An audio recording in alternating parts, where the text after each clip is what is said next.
think the important thing is just make sure put the kids first.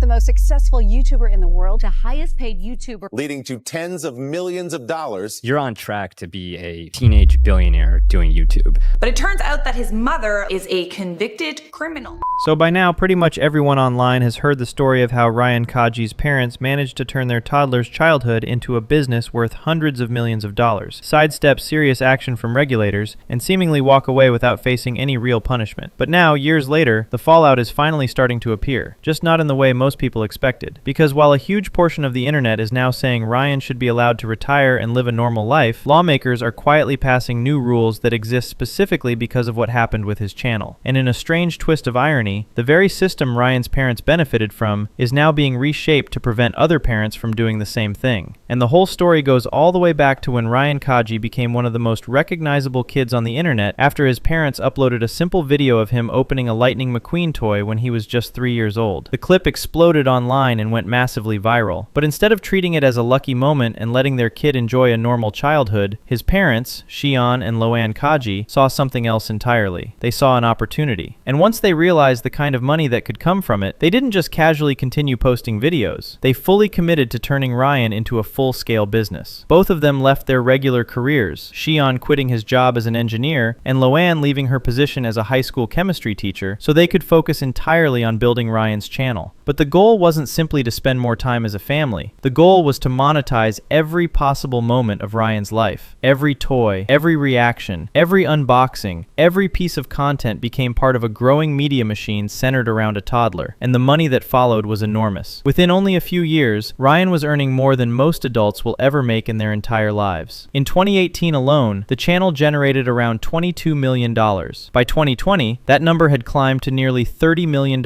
in a single year. And by 2024, estimates suggested the family had earned somewhere between $100 and $150 million in total. But here's the part of the story that made critics extremely uncomfortable. Ryan himself, the kid who was actually on camera, had absolutely no control over any of it. Legally speaking, all of that money belonged to his parents. In traditional Hollywood, child actors are protected by something called the Coogan Law, which requires a percentage of a child performer's earnings to be placed in a protected trust account that the child can access later in life. But when it came to YouTube, no such protection existed, which meant Ryan's parents were free to handle every dollar however they wanted, and there was nothing in the system that forced them to save any of it for him. And it didn't take long before the operation expanded far beyond simple home videos. Instead of filming casual toy openings in their house, the Kajis built an entire production operation around the channel. At one point, they reportedly had a production crew of around 30 people working on the content. They partnered with a children's media company called Pocket Watch and launched an entire brand known as Ryan's World. What started as YouTube videos quickly turned into a massive merchandise empire. By 2020 alone, Ryan's World products had generated more than $250 million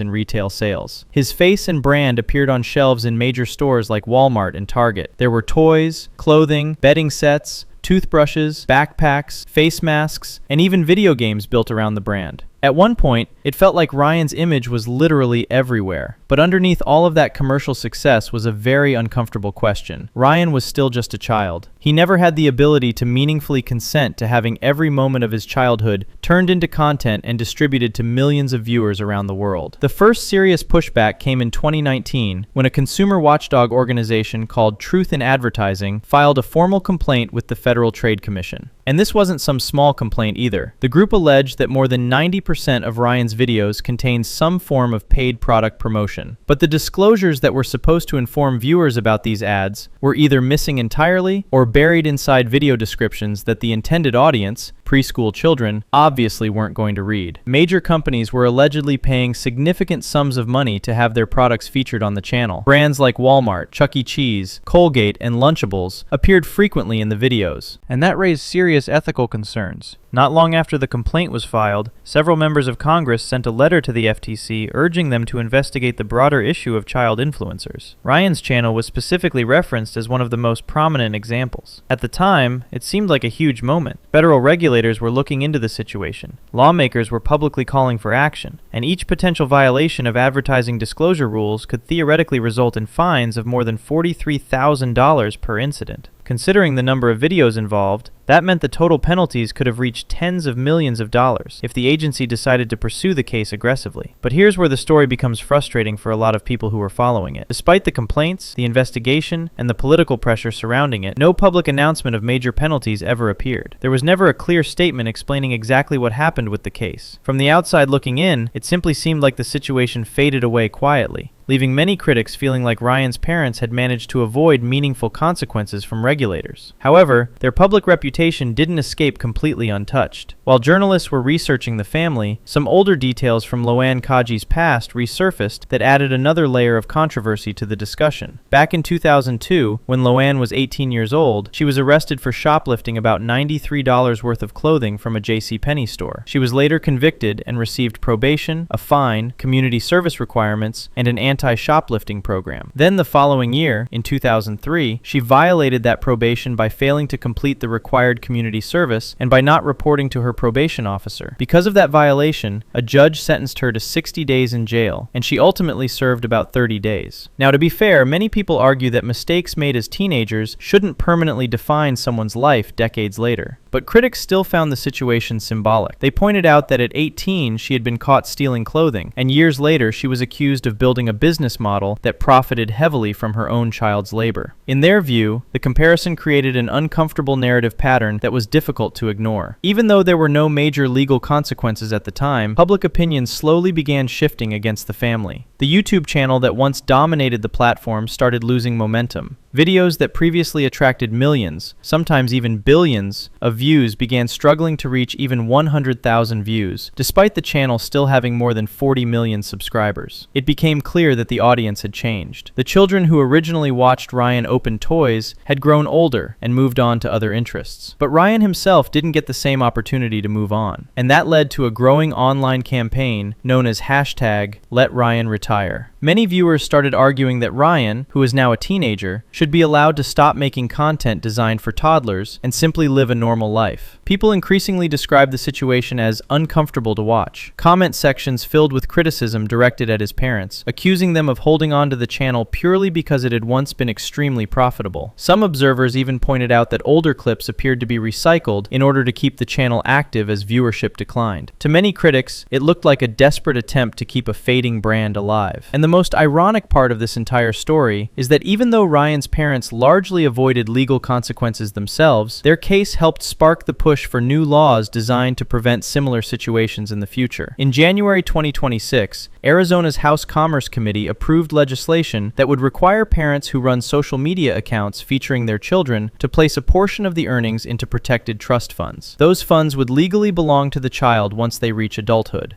The concept is similar to the protections already required for child actors in traditional entertainment industries, and lawmakers openly acknowledged that cases like Ryan's played a role in inspiring the legislation. Other states have already begun implementing similar policies. Utah, Illinois, and Arkansas have all passed laws addressing the issue of child influencers and financial protections. More states are currently considering similar measures. So even though Ryan and Ryan Kaji personally benefited from a system with very few rules, the attention surrounding their situation helped push governments toward regulating that space more aggressively. Ryan's story also continues to appear indirectly in other legal situations connected to children's online content. For example, in late 2025, the Attorney General of Michigan filed charges against Roku, accusing the company of illegally collecting data from children who watch content in the platform's kids and family category, including shows like Ryan's World. That case isn't aimed at the Kaji family specifically, but it shows how regulators are now looking much more closely at the entire ecosystem surrounding children's digital entertainment. And perhaps the most interesting part of this story still hasn't happened yet. Ryan himself is currently 14 years old. Within a few years, he will become an adult, which means he'll gain full access to financial records connected to the business built around him. He'll also have the legal right to speak publicly about his experiences, or take legal action if he believes he was treated unfairly. History shows that situations like this can become complicated once child stars grow up. Actors like Macaulay Culkin famously distanced themselves from their parents after disputes over money and control. Jackie Coogan even sued his own family decades ago, which ultimately led to the creation of the Coogan Law. Many former child performers have described the long-term emotional impact of having their childhood shaped primarily around entertainment careers controlled by adults. So the big unanswered question is whether Ryan will eventually take a similar path or choose to remain involved in the family business that made him famous. If he ever decides to speak openly about what it was like growing up inside one of the most profitable child influencer channels in the world, it could become one of the biggest internet stories of that generation. Because at the end of the day, Ryan's parents didn't just build a YouTube channel. They turned nearly every moment of their son's childhood into monetized content. Birthday parties, family vacations, toy reviews, daily activities, all of it was packaged as entertainment and broadcast to millions of viewers. At the same time, those videos often doubled as advertisements aimed at very young audiences who didn't fully understand what they were watching. And while the legal system never delivered a dramatic punishment for the people behind the channel, the long-term consequences still unfolded in other ways. Viewership dropped. Public criticism grew louder. A large portion of the audience began demanding that Ryan be allowed to step away from the spotlight. And lawmakers across multiple states started creating new rules specifically to prevent similar situations from happening again. So even though the system never directly forced Ryan's parents to answer for what they built, their story has already reshaped how governments and regulators think about children working in the influencer economy. But I'm curious what you think about the whole situation. Let me know your thoughts in the comments below, and I'll see you in the next video.